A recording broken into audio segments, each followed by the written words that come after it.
friends, welcome back to Food Prep Guide. Here's a little secret about food preservation. It's not hard, but it does take time, and it can be really time consuming if you're using the wrong tools. It's why some people never make it past their first batch of salsa before deeming it's not worth it. By the end of this video, you'll know 8 key tools that will reduce your preserving time, save your sanity during harvest season, and help you build a dream pantry without the burnout.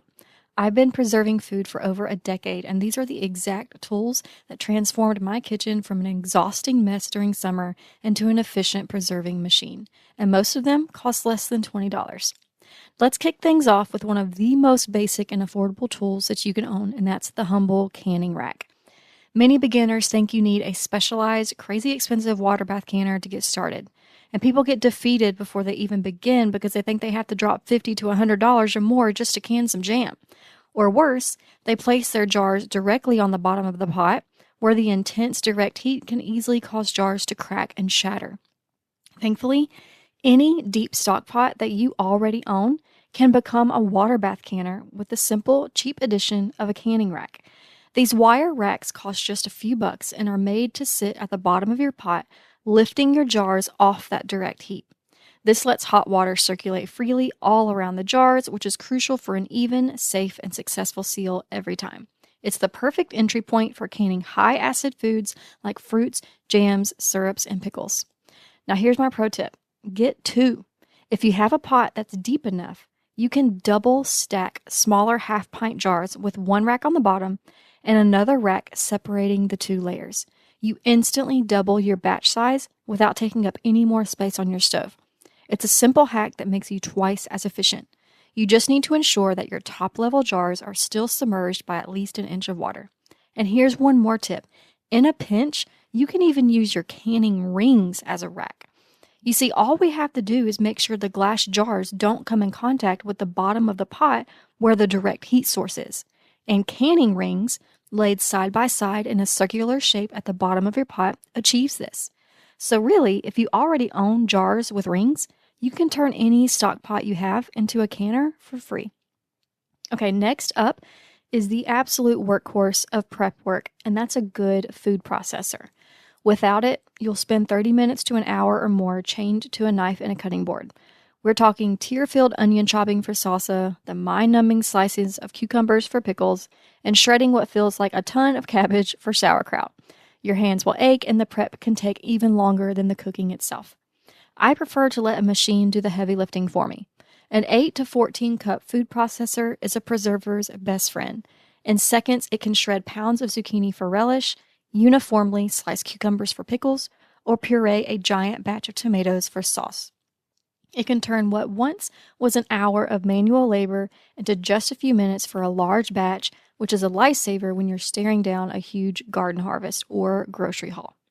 My pro tip for this one is to really get to know your pulse function.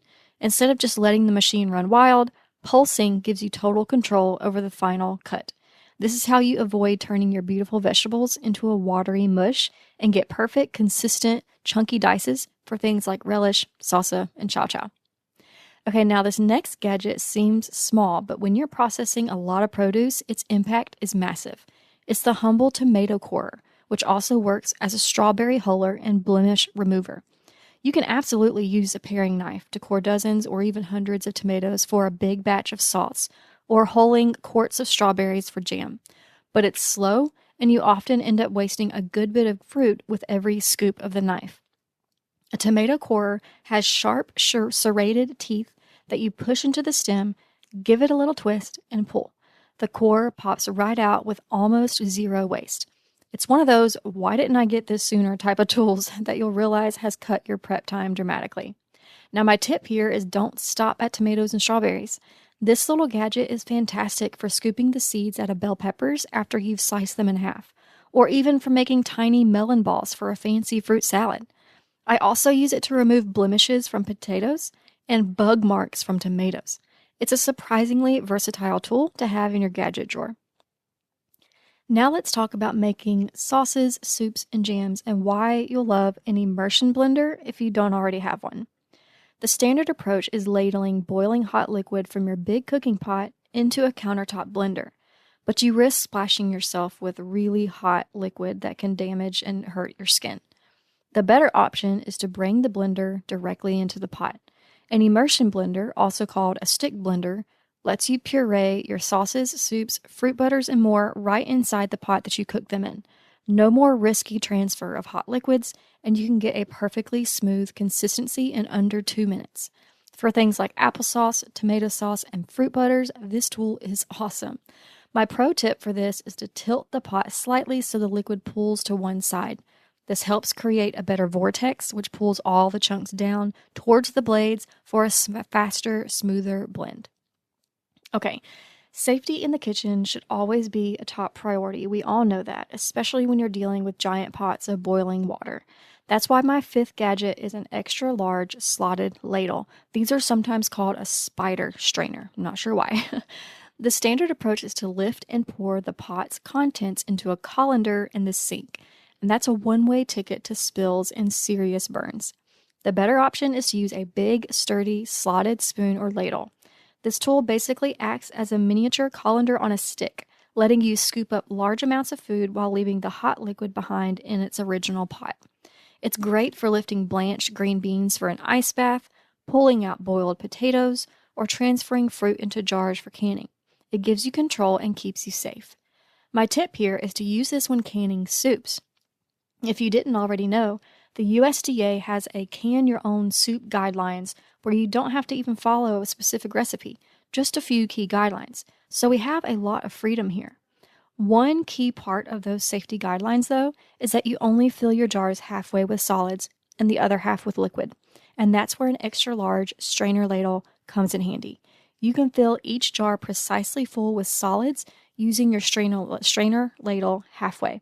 Then go back through with a traditional ladle and fill to the proper headspace with liquid. Okay, on to number 6. If you dream of making those crystal clear, seedless jellies and syrups, this next tool is a must-have. It's time to forget the cheesecloth and upgrade to a reusable jelly strainer bag, also called a nut milk bag. I personally was tired of wrestling with layers of flimsy cheesecloth.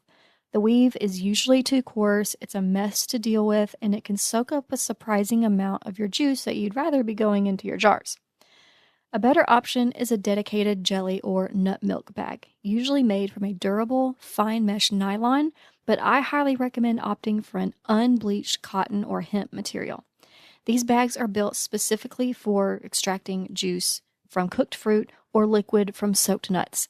They're strong, they have a much tighter weave than cheesecloth for a clearer final product, and they're reusable for a lot longer than cheesecloth. Many even come with a stand that holds the bag over your bowl, so you can just let gravity do all the work. You get more juice and less sediment. My tip for you is after most of the juice has dripped through, resist the urge to squeeze the bag. Squeezing will only force tiny bits of pulp through the mesh, and it will make your beautiful jelly cloudy. Now, personally, I don't care about that most of the time, but just saying, if it's important to you to have crystal clear jelly, don't squeeze the bag. Okay, number 7. If you have a dehydrator, or you're thinking about getting one, this next item is what really makes it a powerhouse.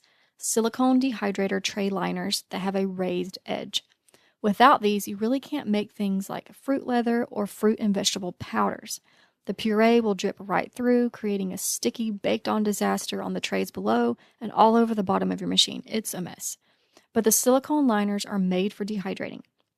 The best ones have a raised lip around the edge that will keep liquid contained, making them perfect for fruit purees, blended sauces, or even tiny things like herbs that would normally fall right through the mesh. You can reuse them endlessly, and cleanup is a dream. The dried food peels right off. Now, my pro tip is to not just use this for fruit roll-ups. I absolutely love dehydrating leftover tomato paste or tomato skins or salsa on these sheets to make incredible tomato and salsa powders. Y'all know I'm super big into powders. We have a whole video dedicated to that, and this is how you make them, is with these liners. The powders take up almost no pantry space and can be rehydrated or used as a potent seasoning to add a punch of flavor to soups, dry rubs, salsas, chilies, and more. Okay, finally, let's talk about protecting all your hard work. My 8th and final gadget is the mason jar vacuum sealer. It's really frustrating to put in all that effort only to have the quality of your food destroyed in storage by the number one enemy of freshness, and that's oxygen. A mason jar vacuum sealer is a small, rechargeable device that fits over a standard mason jar lid and sucks the air out in seconds. For dry goods in your pantry, like dehydrated herbs, fruits, vegetables, flour, nuts, even coffee, it prevents oxidation and keeps moisture out, which helps them last longer. We also have manual options here. A brake bleeder pump, yes, you heard me right, a mechanic's tool, can be used to vacuum seal mason jars. You just need a lid attachment. All of these will be linked in the description box. And if you already own a traditional vacuum sealer that has an accessory port, you can use this lid attachment to seal your jars. No extra equipment needed. So there you have it. 8 simple, relatively inexpensive gadgets that are total game changers. They prove that building a pantry you're proud of doesn't have to be an exhausting battle. We can absolutely work smarter, not harder. If you want to check out all the different ways and methods of vacuum sealing, check out the video that just popped up on your screen. You just might discover a new method. That's all for today, and we'll see you next time. Bye!